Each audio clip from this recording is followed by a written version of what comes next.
ta gloire. Dans le nom de Jésus, nous avons ainsi prié. Nous disons Amen. Amen. Bonjour tout le monde. Alors, je nous invite à prendre nos Bibles. Nous allons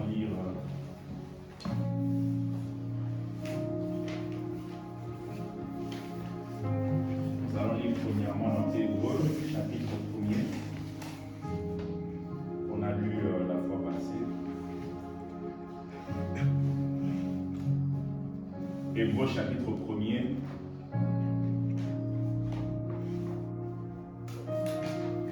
Du premier verset jusqu'au verset 4. Et ensuite, on lira Deutéronome, chapitre 29. Verset 1er au verset 5.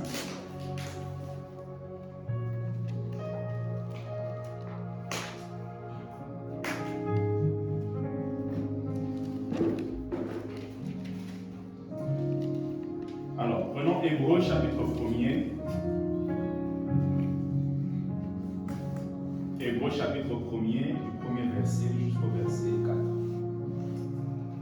La Bible dit, après avoir autrefois à plusieurs reprises et de plusieurs manières parlé à nos pères par les prophètes, Dieu dans ces derniers temps nous a parlé par le Fils, qu'il a établi héritier de toutes choses, par lequel il a aussi créé le monde, et qui étant le reflet de sa gloire et l'empreinte de sa personne, et soutenant toutes choses par sa parole puissante, a fait la purification des péchés, et s'est assis à la droite de la majesté divine, dans les lieux très hauts, devenu d'autant supérieur aux anges qu'il a hérité d'un nom plus excellent que le leur. Prenons Deutéronome chapitre 29, s'il vous plaît. Deutéronome 29.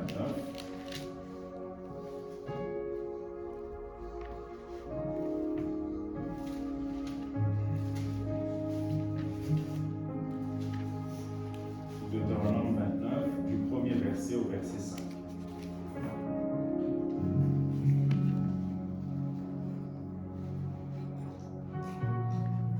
La Bible dit, voici les paroles de l'alliance que l'Éternel ordonna à Moïse de traiter avec les enfants d'Israël au pays de Moab, outre l'alliance qu'il avait traitée avec eux à Horeb. Moïse convoqua tout Israël et leur dit, vous avez vu tout ce que l'Éternel a fait sous vos yeux dans le pays d'Égypte à Pharaon. Dans le pays d'Égypte, à Pharaon, à tous ses serviteurs et à tout son pays. Les grandes épreuves que tes yeux ont vues, ses miracles et ses grands prodiges. Mais jusqu'à ce jour, l'Éternel ne vous a pas donné un cœur pour comprendre, les yeux pour voir, les oreilles pour entendre. Je t'ai conduit pendant 40 années dans le désert. Notez bien, tes vêtements ne se sont point usés sur toi et ton soulier ne s'est point usé à ton pied. Est-ce que quelqu'un peut dire Amen? Amen. Je vais continuer pour nous partager pendant quelques minutes sur ce thème que j'ai commencé le dimanche passé, Dieu parle. Dieu parle et c'est important de pouvoir écouter Dieu. On a vu que l'épître aux Hébreux, c'est quelque chose qui a été écrit pour que cela soit adressé aux chrétiens, mais qui étaient des juifs d'avant. Donc des hommes et des femmes qui connaissaient comment ça fonctionnait l'ancienne alliance, comment ça fonctionnait les sacrifices, comment ça fonctionnait ces offrandes, comment ça fonctionnait le tabernacle, parce qu'il y avait 3 parties, il y avait les parvis, il y avait le lieu saint, il y avait le lieu très saint. Donc ils connaissaient à peu près comment les choses fonctionnaient. Et le problème avec le juif, c'est que le juif a du mal à pouvoir croire au Messie. Parce que la plupart des juifs, une grande partie, attendent le Messie alors que le Messie est déjà venu. Rappelez-vous, lorsque Jésus reviendra, il prendra son Église et le monde va continuer. Et le monde va continuer pendant 7 années qu'on appelle les années de tribulation. Et l'Antichrist va faire une alliance avec Israël. Et à un moment, il fera cesser les offrandes et les sacrifices. Et le peuple d'Israël va se rendre compte que, en fait, ce n'est pas lui le Messie, parce que le Messie ne peut pas faire cesser tout ce qui est lié aux offrandes et aux sacrifices. Ils vont rejeter l'Antichrist, et l'Antichrist va commencer à persécuter le peuple juif.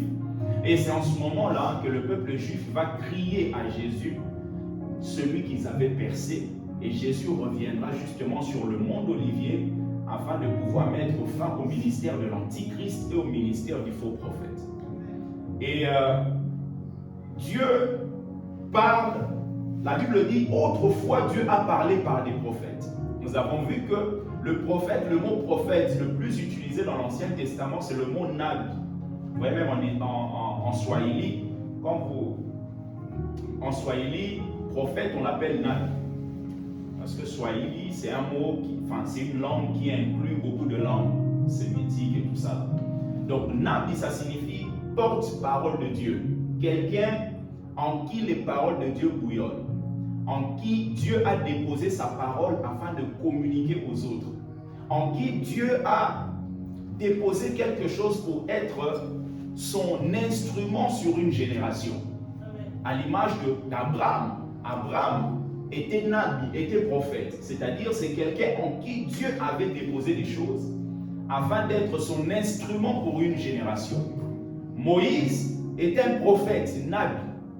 Donc c'est en lui Dieu avait déposé les paroles pour pouvoir communiquer aux autres. Et c'est justement le texte de Deutéronome qui va nous intéresser tout à l'heure. La Bible dit autrefois Dieu parlait par des prophètes. C'est-à-dire que le peuple d'Israël, les Juifs qui sont devenus chrétiens, eux ils connaissent bien Moïse. Ils savent que Moïse est un grand prophète. Et c'est pour cela l'auteur commence par leur dire autrefois Dieu a parlé par des prophètes. Dieu a utilisé des hommes comme des Moïse. Dieu a utilisé des hommes comme Abraham. Dieu a utilisé des hommes comme tous ces prophètes que nous connaissons dans l'Ancien Testament. Il les a utilisés simplement parce que Dieu voulait communiquer quelque chose à son peuple. Et si autrefois et de plusieurs manières Dieu a parlé par les prophètes, il dit maintenant Dieu parle, mais la méthode a changé. Dieu parle par le Fils. Cela ne signifie pas que les prophètes n'existent plus. Cela signifie simplement que le cadre dans lequel on doit se retrouver pour entendre Dieu, c'est le cadre d'être en Christ. C'est-à-dire que quand tu es en Christ, tu es habilité à pouvoir entendre Dieu. C'est pour cela que Jésus dit, mes brebis entendent ma voix et me suivent.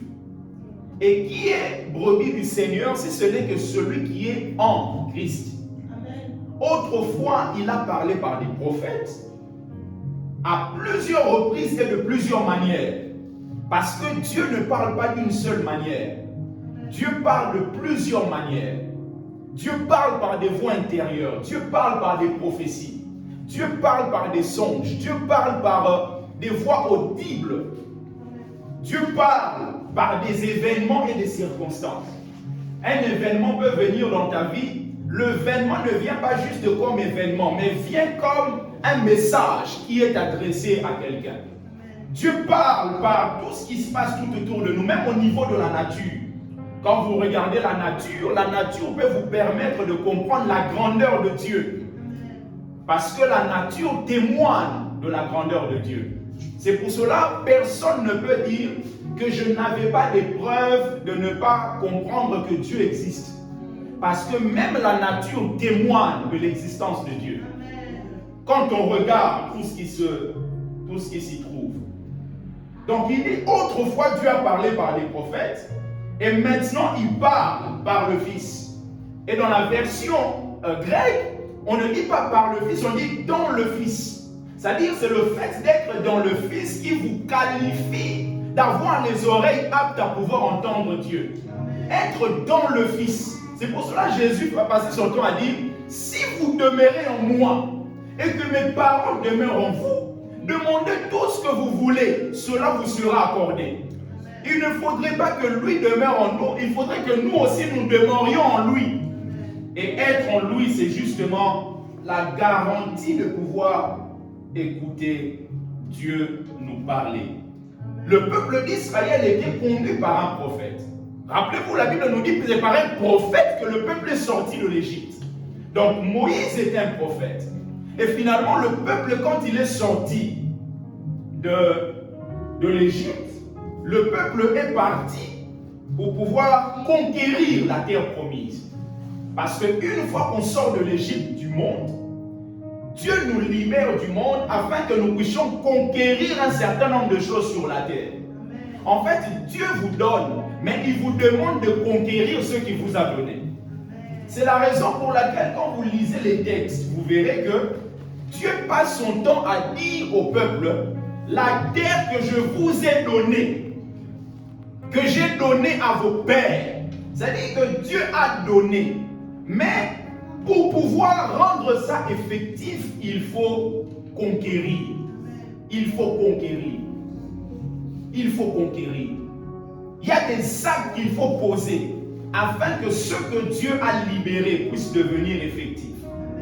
Le sang a coulé à Golgotha. Je vous ai dit, quand le sang de l'agneau, quand on tuait un agneau, l'agneau en Égypte, on mettait le sang dans une bassine. Aussi longtemps que l'agneau est tué, le sang reste dans la bassine. Bien aimé, la maison ne sera pas protégée. Il faut que le sang qui est dans la bassine puisse être aspergé sur le linteau et sur les poteaux latéraux, afin que la protection soit effective. Et nous avions vu que ce qui nous permet de prendre le sang, on utilisait une plante de l'hysope. Et l'hysope pour nous, c'est l'image de la langue. La Bible dit c'est en croyant du cœur qu'on parvient à la justice. Mais c'est en confessant de la bouche qu'on parvient au salut. C'est-à-dire le fait de déclarer que tel que je suis là, Rodin, Jésus est mort pour moi. Par ses meurtrissures, je suis guéri. Qu'est-ce que je suis en train de faire? De prendre le sang qui est dans la bassine, de l'appliquer sur ma vie. Plusieurs personnes ne vivent pas des choses malgré le fait que Jésus est mort. Pourquoi? Parce que ce qui a été fait n'est jamais appliqué dans leur vie. La vie et la mort sont au pouvoir de la langue. Celui qui en aime en mangera le fruit. Bien aimé, ta langue doit être utilisée pour déclarer la parole de Dieu sur ta vie. Et finalement, il devait aller conquérir la terre promise. Et Dieu est en train de dire quelque chose. Il montre que il a conduit le peuple pendant 40 années dans le désert. Donc la première des choses, vous comprenez que Dieu peut nous conduire, mais dans le désert. Quelquefois, on a l'impression que quand je suis dans le désert, automatiquement Dieu n'est pas là. Dieu a conduit le peuple dans le désert. Le problème, ce n'est pas le désert. Le problème, c'est qui marche avec moi. Si c'est Dieu qui marche avec toi, quel que soit le lieu dans lequel tu te retrouves, bien aimé, tu vivras le bonheur. Parce qu'il y a des gens qui ont Dieu, mais qui n'ont pas forcément tout ce que les autres ont. Mais ceux qu'ils ont, plusieurs n'ont pas. C'est le vrai bonheur. C'est la vraie joie. N'avez-vous jamais vu quelqu'un qui travaille avec un bon salaire, mais même le sourire, il n'y a pas, il n'en a pas. Toute sa vie, comme s'il est tout le temps fâché. Pourquoi? Parce que l'argent ne remplace pas ce que Dieu peut communiquer à quelqu'un. Dieu a conduit le peuple dans le désert. Et quand Dieu conduit quelqu'un, il y a des choses qui se font. Il y a des choses qui se manifestent. La première des choses, la Bible nous montre que pendant 40 ans, Dieu conduit son peuple, mais les vêtements du peuple n'ont jamais été usés. Donc vous comprenez que quand Dieu vous conduit, bien aimé, vous vivez des choses qui dépassent l'ordinaire. Qui d'entre nous ici peut avoir un t-shirt qu'il met tous les jours pendant 40 ans et ne pas voir ce t-shirt avoir des rayures, des choses? Mais le peuple, comme il était conduit par Dieu, les vêtements du peuple n'ont jamais été usés.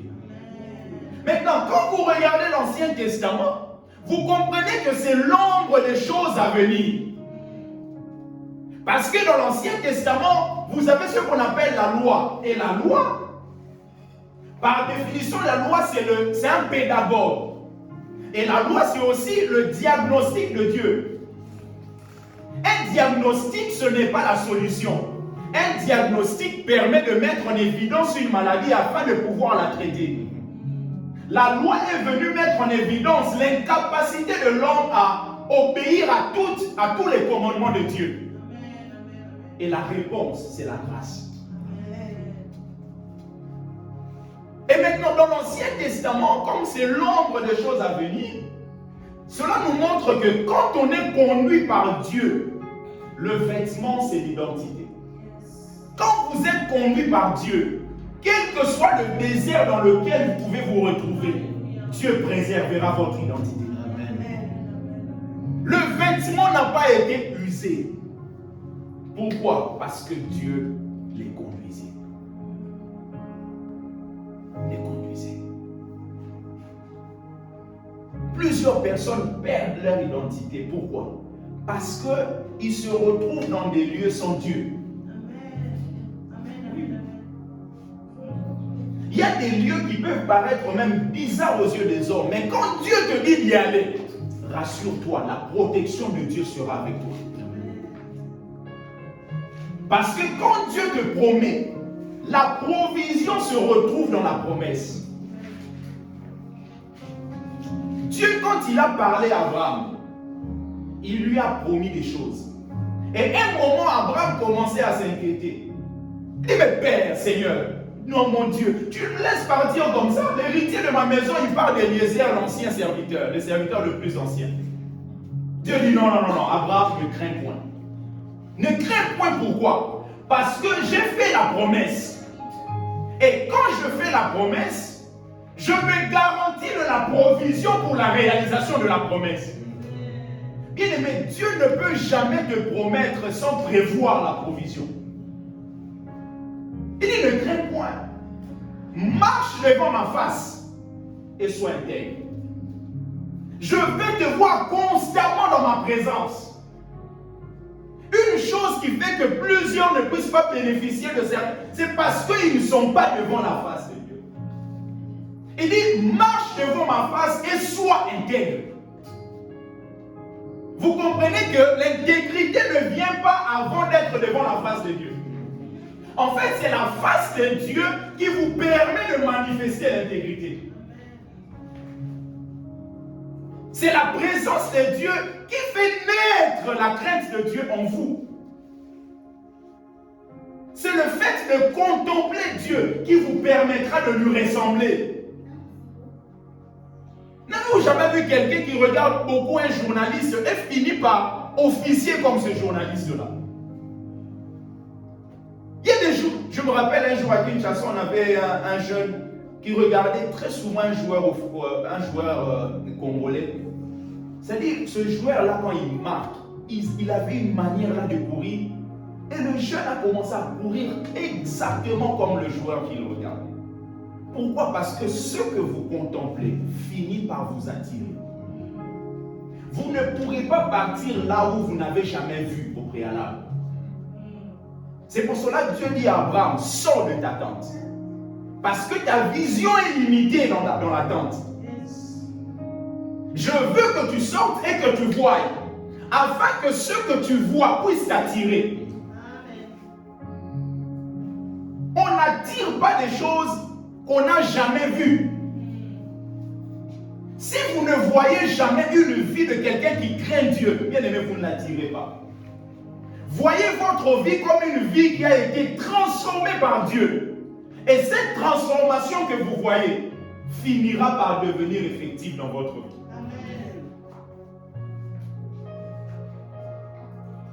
Les vêtements n'ont pas été usés. l'identité. Et deuxièmement, les chaussures.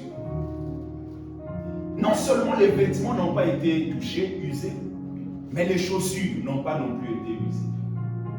Et les chaussures, c'est l'image de la marche. Quand vous allez là où Dieu vous emmène, bien aimé, votre marche sera garantie. Votre marche. Marche avec Dieu. Votre marche. Quand vous êtes là où Dieu est, quel que soit le désert, quel que soit le nom du désert, bien aimé, votre chemin sera assuré. La Bible dit dans Éphésiens 6,15, mettez pour chaussure à vos pieds le zèle que donne l'évangile de paix. Le zèle que donne l'évangile de paix. Pourquoi la marche de quelqu'un est garantie? C'est parce que l'Éternel est le berger de cette personne. Le psalmiste dit, l'Éternel est mon berger, je ne manquerai de rien. Il me fait reposer dans le vert pâturage. Il me dirige près des eaux paisibles. Il me dirige. C'est lui qui est mon berger qui me dirige. Et quand il est ton berger, il te dirige, c'est possible que tu traverses la vallée de l'ombre de la mort. Alors, la vallée de l'ombre de la mort, il faut comprendre que c'est une vallée de l'ombre. Avez-vous déjà vu l'ombre d'un couteau tuer quelqu'un? L'ombre d'un couteau ne peut pas tuer quelqu'un. L'ombre d'une arme ne peut pas tuer quelqu'un. Or, quand vous voyez l'ombre, cela veut dire qu'il y a la présence de la lumière. Vous ne pouvez pas avoir un endroit tout noir et voir votre ombre. Non. Si vous arrivez à voir votre ombre, c'est parce que la lumière est là. Autrement dit, Dieu te conduira sur le chemin.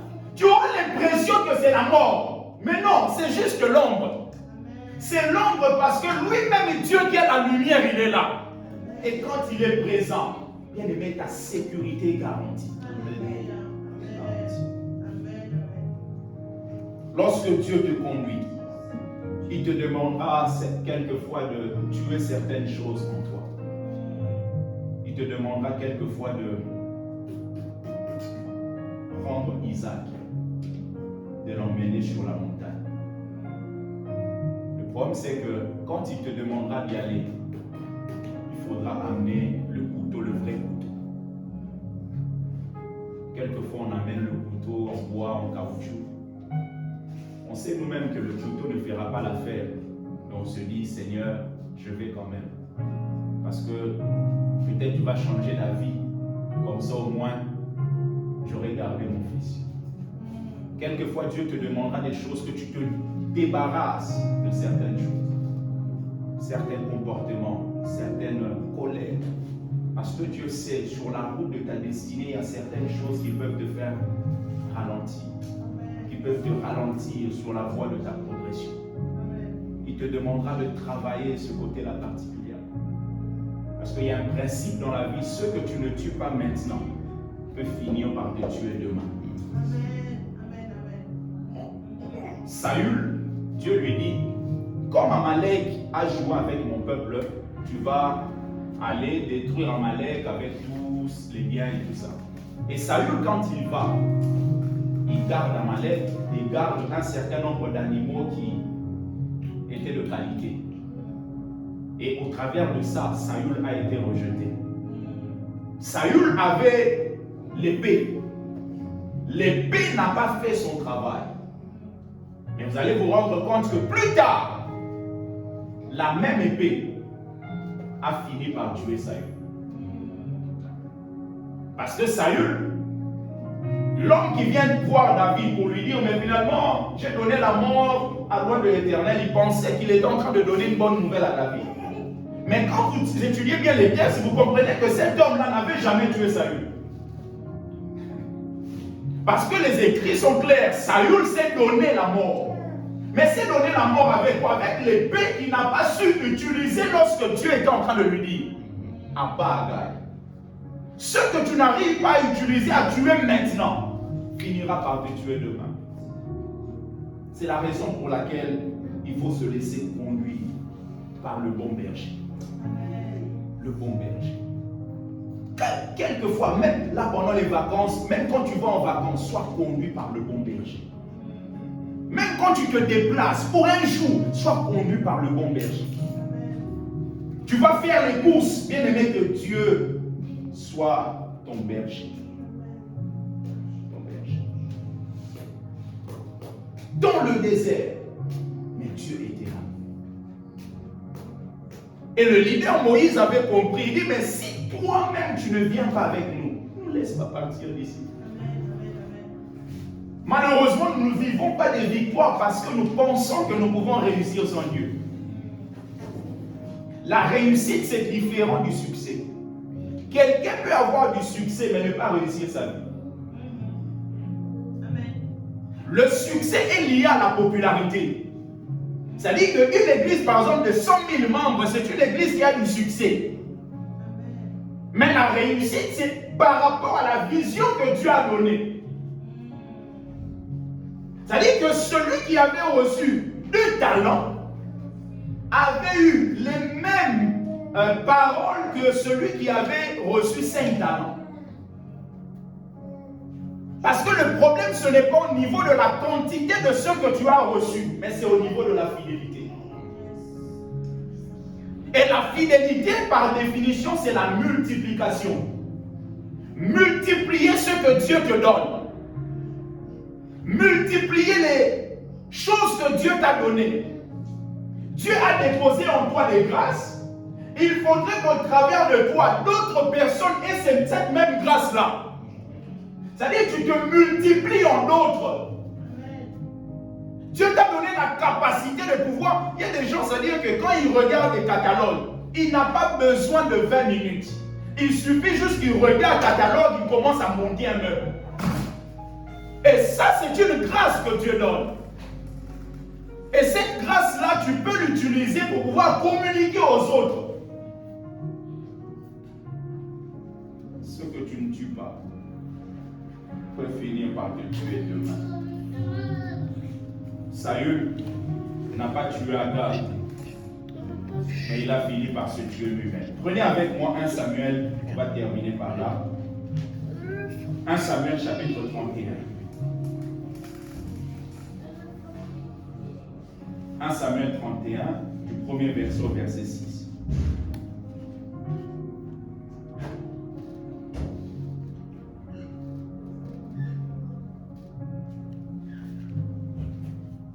Les Philistins livrèrent bataille à Israël, et les hommes d'Israël prirent la fuite devant les Philistins et tombèrent morts sur la montagne de Gilboa. Les Philistins poursuivirent Saül et ses fils et tuèrent Jonathan, Abinadab et Malkishua, fils de Saül. L'effort du combat porta sur Saül, les arqués l'atteignirent et le blessèrent grièvement. Saül dit alors à celui qui portait ses armes, tire ton épée et m'en transperce, de peur que ces incirconcis ne viennent me percer et me faire subir les outrages. Celui qui portait ses armes ne voulut pas, car il était saisi de crainte. Et Saül prit son épée et se jeta dessus. Saül prit son épée et se jeta dessus. Celui qui portait les armes de Saül, les voyant morts, se jeta aussi sur son épée et mourut avec lui.